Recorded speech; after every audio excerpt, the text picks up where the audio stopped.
Welcome everyone. The next talk we have coming up is reinforcement learning-based dependency resolution by Fridolin Pokorny. Hope I didn't butcher that.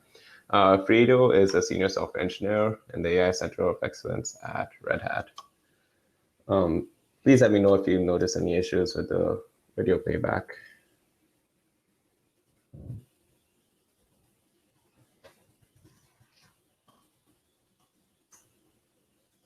Just getting started with it.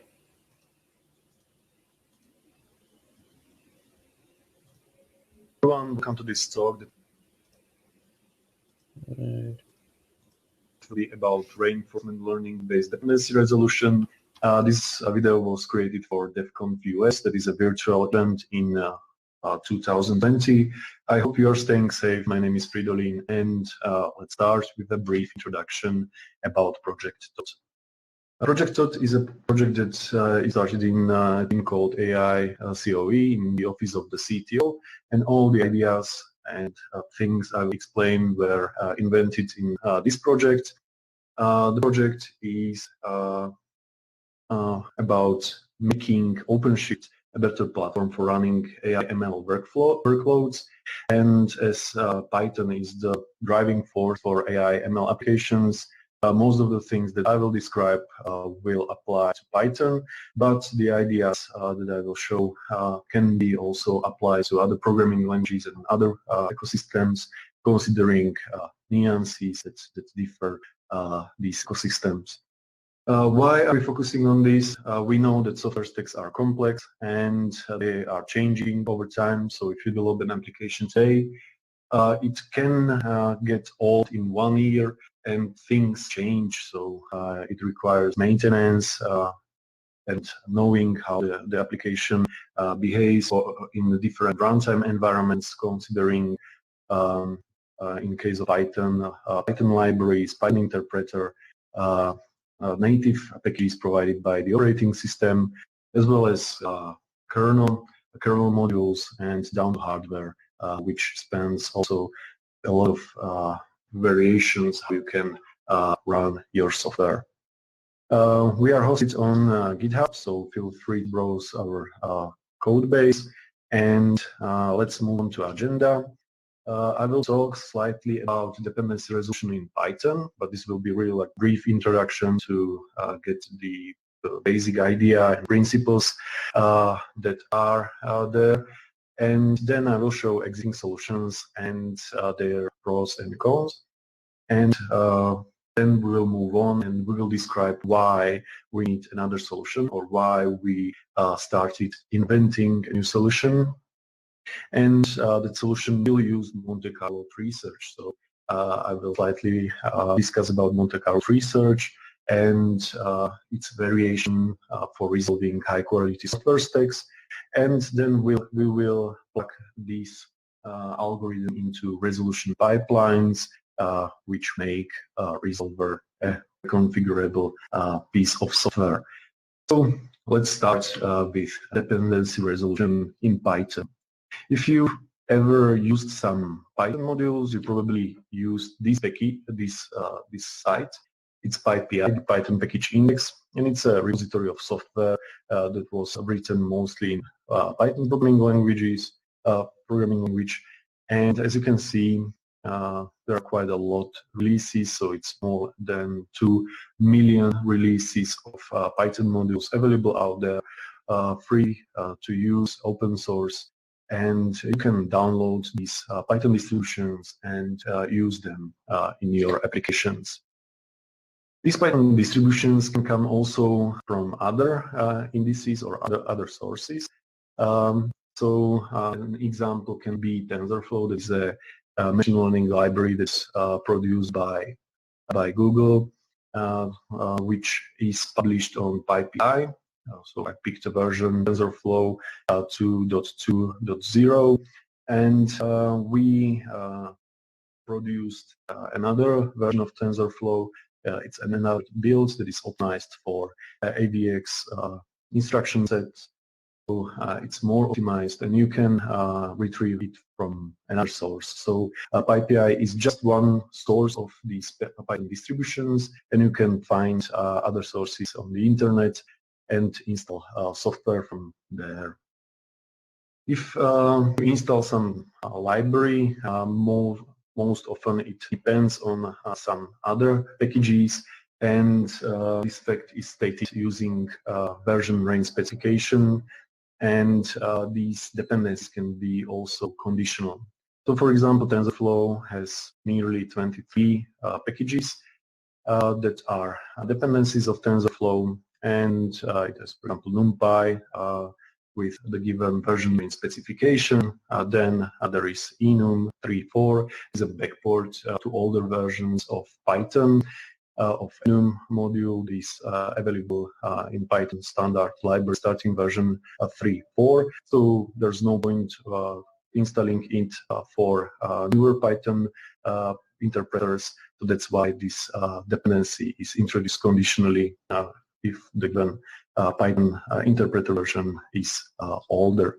As you can see, these version range specifications do not imply index or index URL, so they really use package name and version range specification that needs to be satisfied in order to satisfy dependency graph or construct dependency graph and satisfy resolve software stack.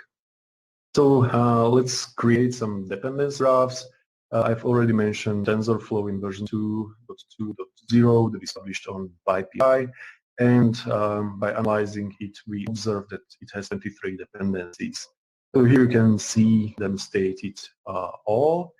You see version range specification, some dependencies are optional if environment markers are evaluated as true. And if we try to construct the dependency graph, we really end up with a lot of packages, a lot of software. So here's an example of TensorFlow 2.2.0. Again, it's the one that is installed from pypi.org.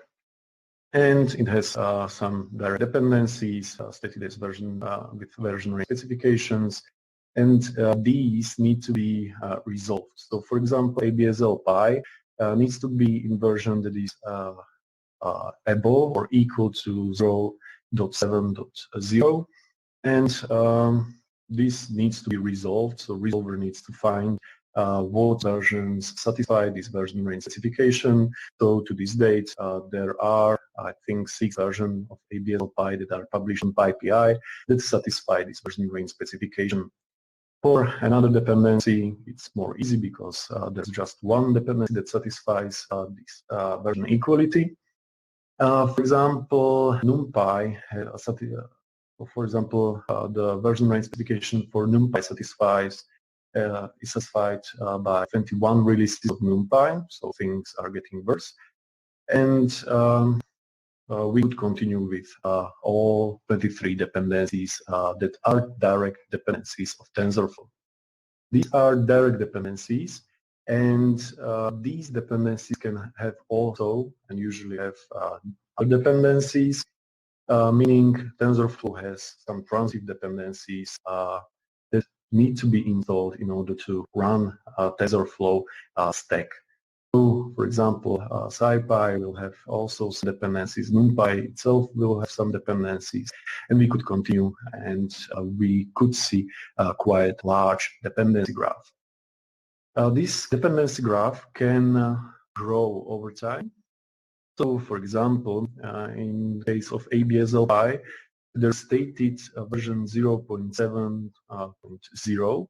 And it could lead to opening because if maintainers of ABSLPy that are unaware that TensorFlow uses ABSLPy with some version range specification, release a new software, for example, a new ABSLPy in version 1.0.0, there might be incompatible API changes that will break all the installation of TensorFlow in version 2.2.0. if they resolve ABSLPy to latest version that is released.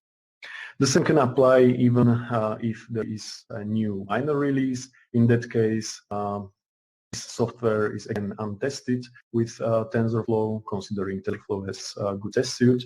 So again, we can end up with a broken software, and there is just a new release, one single library in the whole dependency graph. So if we consider all the direct dependencies of TensorFlow and we compute number of combinations, how we can install this software, we can end up with some number, this 3 multiplied by 10 to the power of 13. So this number is quite large and can grow pretty rapidly. Also consider that we have only direct dependencies. These direct dependencies have transitive dependencies. TensorFlow, so this number grows.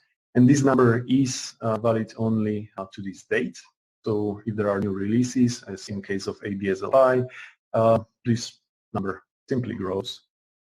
We consider releases that are available only on PyPI in this case. So there are other package indices that are used in the resolution process. Again, this number grows. So these are indices and have patched versions of some libraries with bug fixes and stuff like that. We also consider only direct dependencies of TensorFlow. So if you use TensorFlow together with some another application, for example, another package, for example, Flask, you can imagine that this grows, and dependency graph can be quite extensive and can become quite complex. So if we take a look at the dependency resolution in Python, we already know this dependency resolution is dependent on the environment. The example was enum 3.4. There was an environment marker that stated when the given dependency should be installed into the stack. Things might be even more complicated because these dependencies might be stated in setup.py, and the final list of dependencies that should be installed with software can be created dynamically on each installation. That's why we created a tool that is called Thoth solver, and this solver can inspect Python packages and check what dependencies the given library has. This solver runs inside specific environments, so you have a solver that is specific for BI8 running Python 3.6, another solver that is specific for Fedora 32 running Python 3.8. In these environments, some packages can have different dependencies, so we really need to inspect how the given package behaves in these environments. In other words, we invest CPU time and we pre-compute dependencies for a later dependency graph construction that we will do later on in this talk. I would recommend an article that was published by Dustin Ingram, and it's called Why PyPI Doesn't Know Your Project Dependencies. It briefly discusses this topic. We created also another article that is called Solving Python Dependencies and How to Be Python's PIP article series, and it basically describes why PyPI doesn't know Python dependencies, but Thoth solver knows it. Okay, so let's take a look at existing solutions and their pros and cons when resolving software stacks. I took a listing of resolvers from packaging.python.org, and you are probably familiar with pip, that is the recommended tool for installing Python packages. Then there's pipenv that also manages a virtual environment, manages a log file that is kept in sync with Python packages and Python module that you installed. And then there is piptools, which creates some locking mechanism on top of requirements in and requirements.txt. That is again another format for describing dependencies. There's also community effort similar to pipenv that is called Poetry. And Poetry tries to manage also virtual environment, but also the life cycle of a module that is released on PyPI or other Python package index. Pipem does not have this assumption that modules that are managed by Pipem will be released to some Python package index. There's also MicroPipen. This tool was developed in project Thoth, and it does not actually implement any resolver, but is complementing all the tools that are already stated, and it provides a lightweight tool that can be used to install dependencies that are managed by pip tools, pipenv, Poetry, or raw requirements.txt files. We use this tool for installing dependencies in containerized environments such as S2I, such as OpenShift S2I. Okay, so why do we need another solution? Why do we need another resolver that needs to be implemented? Or why? What's the story behind it? So all these tools that implement resolver try to install latest software. And what if the latest software is not the great software? What is it? What if that software is not the software that I would like to use? If you recall that back with hypothetically released ABSLPy in version 1.0.0 that broke our software stack, these things happen. And it's quite issue because it breaks the application, and 1 or 2 years later you can end up with a software that you cannot run because you don't know what dependencies should be installed in order to run your software. So let's create a tool that installs packages that are installable into your environment. That's first assumption.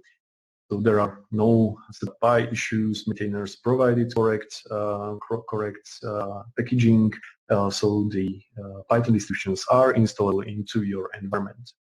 Then we want to install software that runs in the given environment. So if we are running Python 3, we don't want libraries that are not Python 3 compliant, for example. Or if there are some breaking changes in Python across releases, we want to run software that respects these changes. Then we want to install software that correctly runs, so there are no bugs on application level. We want to install software that performs well. So if we are running TensorFlow computations, we have AVX2 instruction set available on our CPU. We want to install TensorFlow that is optimized for our CPU with AVX2 instruction set. That's one example. And at the same time, we want to install software that is not prone to known vulnerability. CVEs at one CVE example. But if I'm running some production components, I would like to be sure that it's security it's not vulnerable and it's secure to run it. Okay, so let's move on and let's define a way how to find high quality software stacks, and we will discuss Monte Carlo Tree Search algorithm. Before we go deeper into that algorithm, I would like to say why we use this algorithm. So it was not decision like from one day to another that we will use this algorithm, but we experimented with different approaches that ended up with different results. So we had quite extensive journey to come up to go with Monte Carlo Tree Search, and the very first effort that we made was performing computations directly on the dependency graph. This idea is described more in the linked talk. Basically, we load the whole dependency graph and we tried to adjust it in a way that the resolution process finds the best candidate that is scored respecting packages in the result software stack. So come up with the high quality software. However, this approach was not good because it required a lot of queries to database, and basically the program kept querying the database. Then we tried to optimize it using neural combinatorial optimization with reinforcement learning, where we used neural network.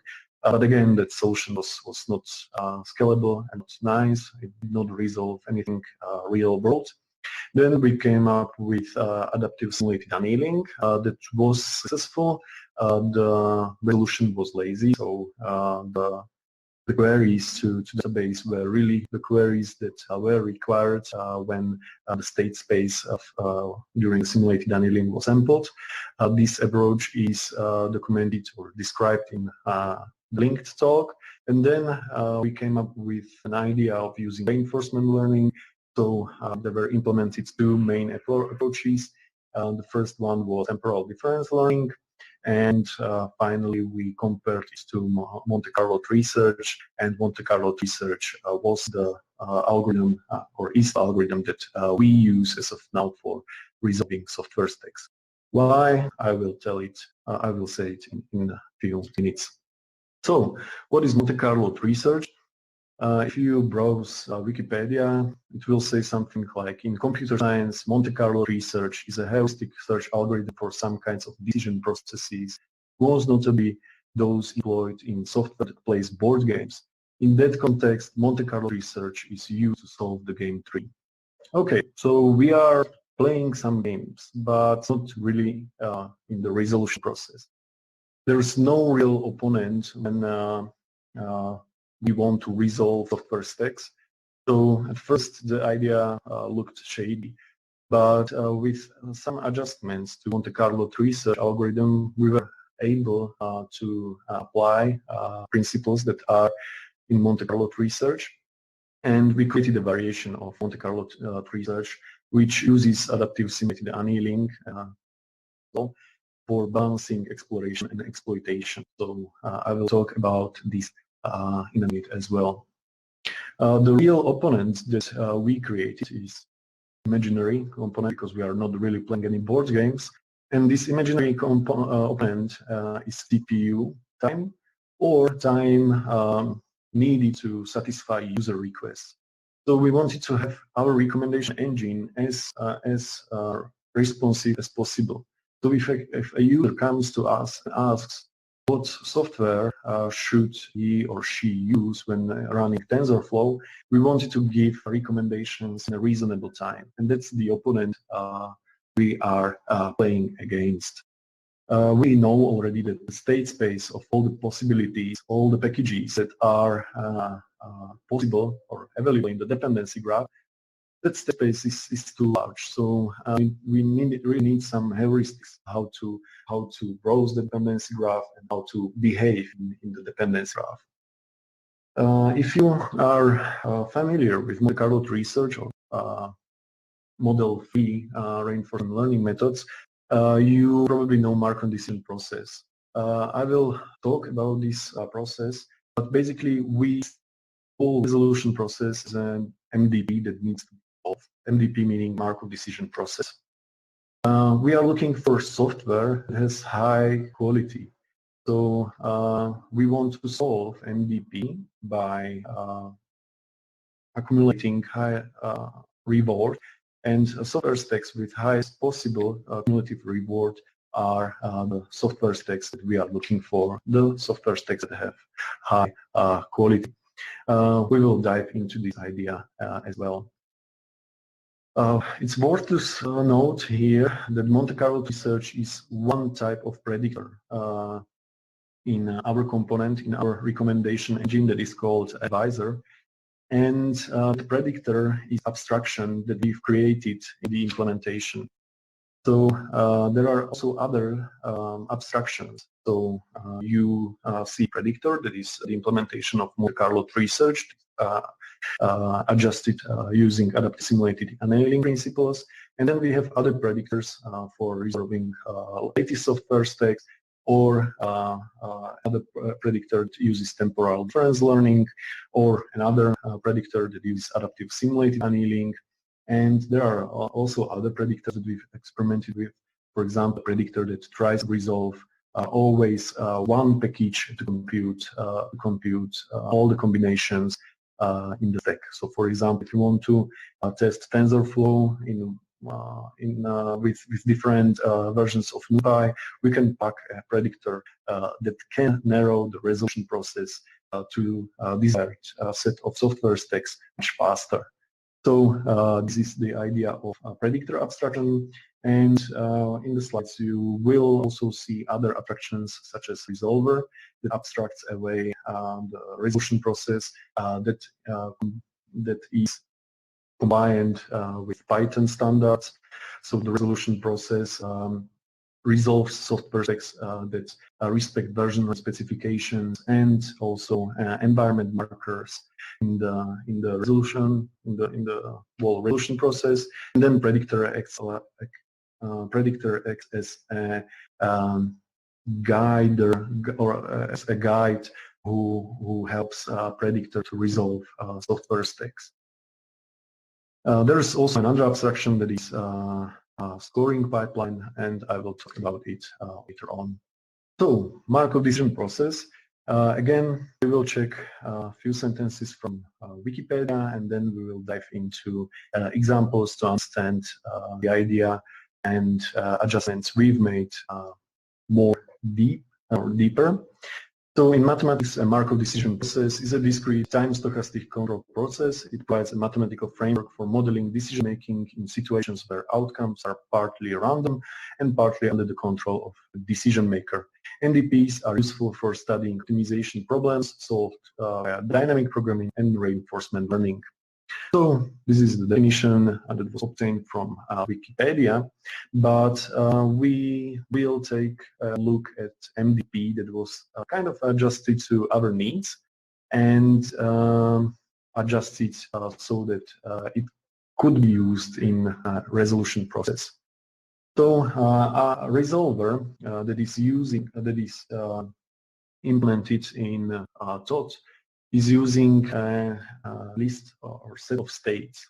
This abstraction is called beam, so it's a beam of states, and these states are partially resolved. So they do not state all the dependencies that form a final stack, but they keep just few resolved packages or non-resolved packages, and packages that are about to be resolved. So each state has two sets. One corresponds to packages that are resolved, and another set that has that holds unresolved dependencies.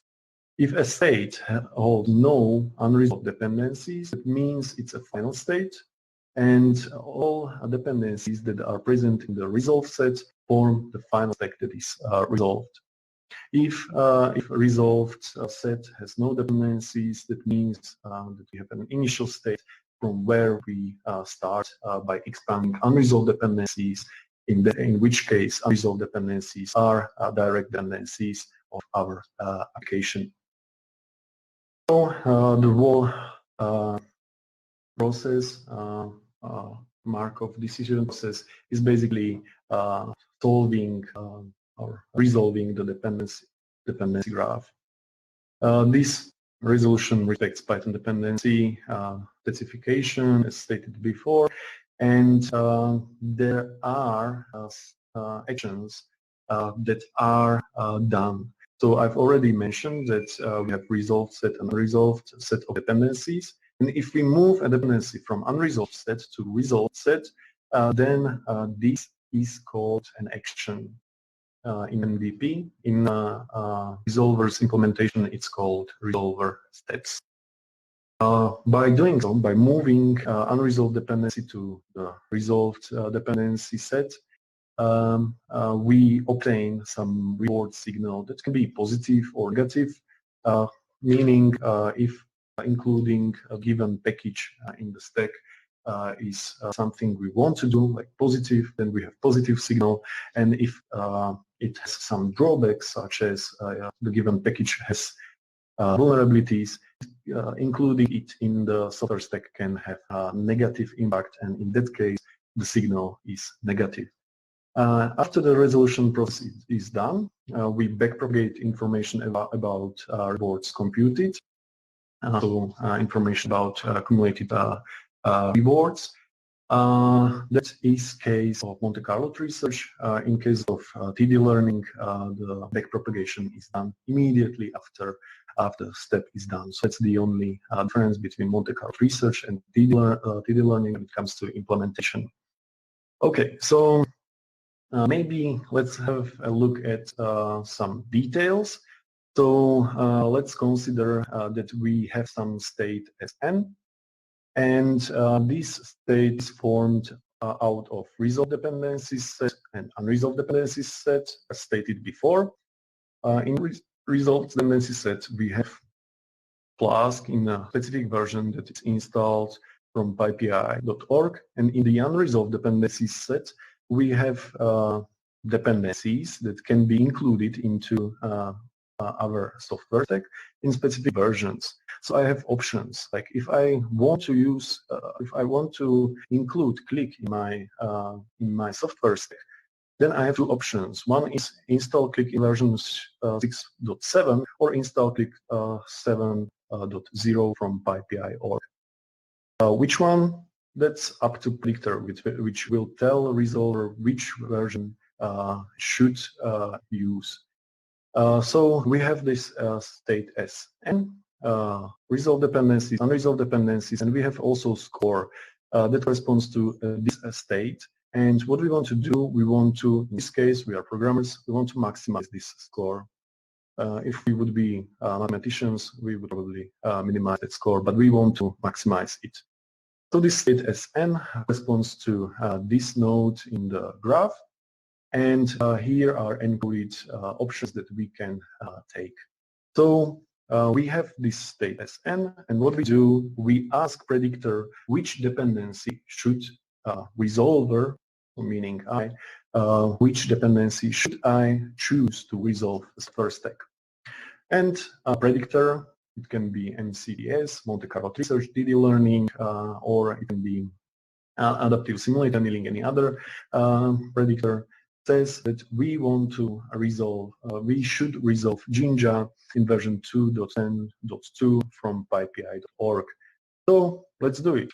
If we do it, then we need to adjust the state in a way that we don't consider Jinja 2 as unresolved dependency and move it to resolved dependencies set. This move or this action that was taken says that we have immediate reward signal that is 0.2. So we adjust our score in newly created state so that it at 0.2 as a reward signal that we obtained. Then what we need to also do, as we move to Jinja to resolve dependencies, we need to resolve dependencies of Jinja. So we need to ask resolver what Jinja 2, what are dependencies of Jinja 2. So in this case, it says markup safe inversion above 0.23 and bubble above 0.8 that need to be resolved in specific versions that are known and are available. I skipped this part. The reward signal that we obtain can be also none or infinite. This is just implementation detail. So if the given transition would not be valid, we would obtain a reward signal that is a number. And if the resolution process would lead to a final state, then the final or the reward signal would be infinite. That would be propagated to predictor, so predictor knows that expanding this dependency leads to a final state. Okay, so we know that we need add unresolved dependencies from resolving Jinja 2 in that specific version, and again adds new packages to unresolved dependencies in state Sn+4, and we continue this process until we don't have any packages in the unresolved dependencies set. And in that case, we would have the final state, which states fully resolved software stack with some score that corresponds to cumulative reward signal. So this was performed one action during the Monte Carlo Tree Search resolution, and in case of Monte Carlo Tree Search, we continue this process until we reach one leaf node, and then we backpropagate information about score to parent nodes, meaning the nodes that were created out of the original score. So in case of state Sn plus 4 that we computed, we propagate information about score to parent nodes, so the predictor can learn how the resolution process looks like and how these packages or how these software stacks are scored in the whole state space. I already said that we had to adjust Monte Carlo Tree Search, and that adjustment lies in balancing exploration and exploitation. These are two terms. If we want to observe the state space, like how it behaves when we resolve certain packages, then we do exploration. We learn how software stacks should be resolved in order to come up with a set of packages that form the final stack with very high final score. Then what we do exploitation. So a predictor learns how to resolve software stacks, and then during the resolution process, this predictor knows which packages should be resolved in order to maximize the reward signal. It's quite good to state here that in opposite to board games, we most of the time don't end up with same state, same node during the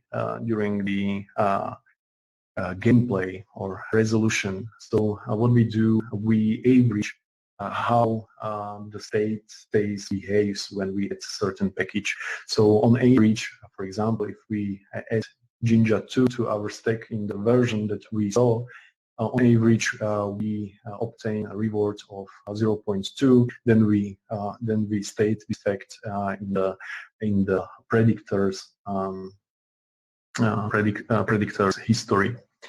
Okay. So to balance exploration and exploitation, we use adaptive simulating annealing principles, in which case we have temperature that is set to some high number, and over time it decreases.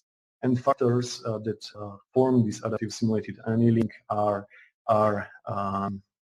number of stacks that are resolved, or number of iterations, number of rounds done in the resolver, number of actions taken, and so on. So we really limit time spent in the resolution to come up with recommendations. We also designed a random number generator that's called terminal random that helps us to narrow the resolution more closely to latest software, but not use latest all the time. So this was the idea about resolving software stacks in really large state space.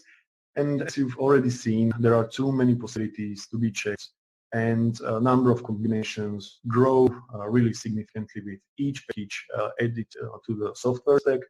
So we already know that there is no way how to check all the possibilities in any real-world applications. So we created these heuristics to find the high-quality software stack as soon as possible. We found that reinforcement learning is the way to go to resolve high-quality software stacks. The last thing that I would like to discuss is resolution pipeline. So you already know that we are taking some actions in MDP, and these actions correspond to steps. So we created an abstraction that's called resolution pipeline, and this pipeline is created out of units. These units have their separate semantics.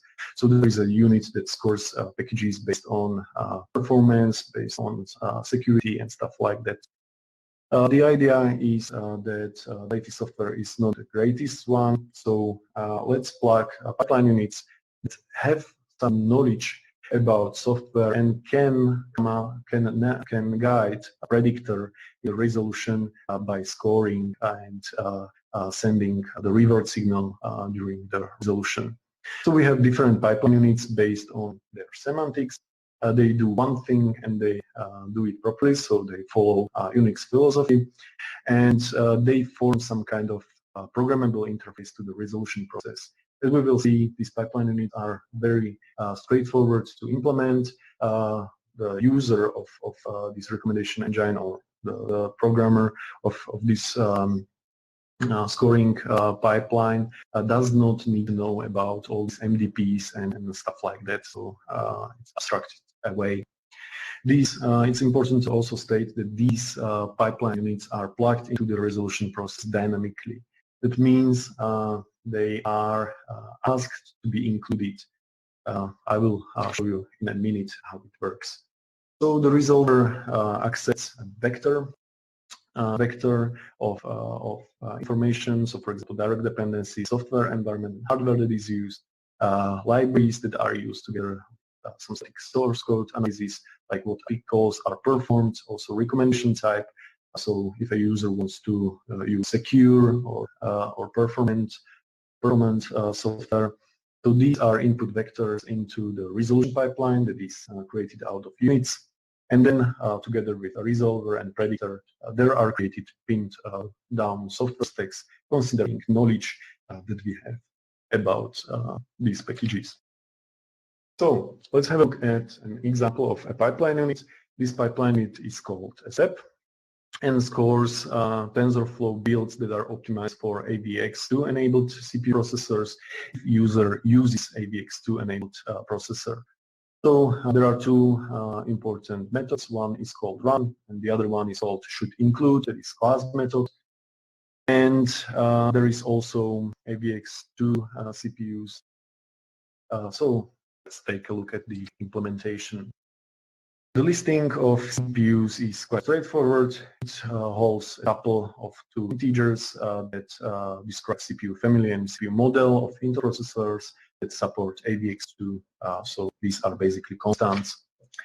Then there is that should include class method that asks this step whether it should be included in the resolution process.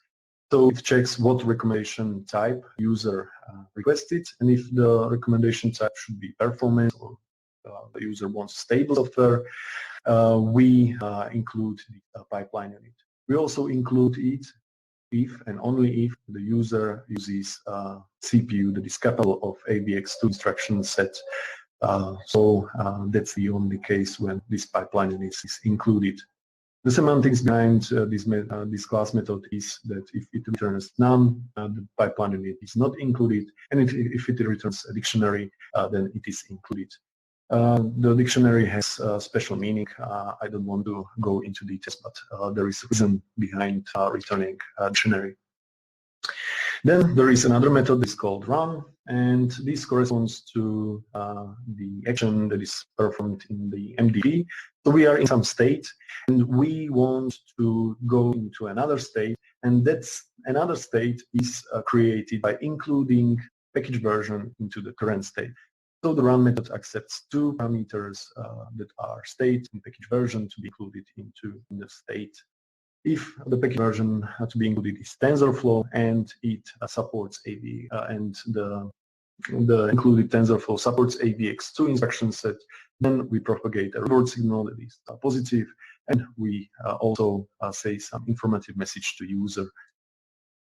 So we are coming to the end. This was a brief introduction to the resolution process that is using reinforcement learning. This all was done in Project Thoth, so if you are interested, feel free to reach out to us at ThothStation Ninja. We are part of AICOE, Office of the CTO, so you can also find us on Google Chat. The source code is hosted on GitHub, the ThothStation organization. We have also a Twitter account with ThothStation handle, and that handle has some dash in it, so be careful who you follow. And we have also a YouTube channel where we periodically send or publish videos from our Scrum sessions and also some interesting talks that we found. If you follow us, you will find more information about distributed environments, about, for example, Argo workflows, Tekton pipelines, RFCD, all this cool stuff, like also performance of machine learning libraries and stuff like that. So it's not just about this reinforcement learning algorithm, but also other things that might be interesting to you. This way, I would like to thank you for your attention and hopefully see you next time. Thank you.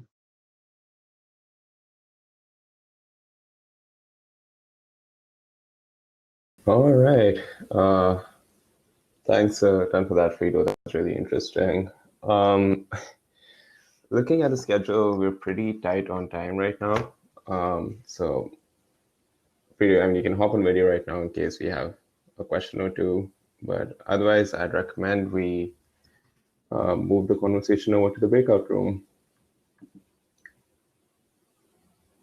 Okay, it seems like we're not really seeing any questions. So again, thanks a lot, Frido. Yeah, have a great day.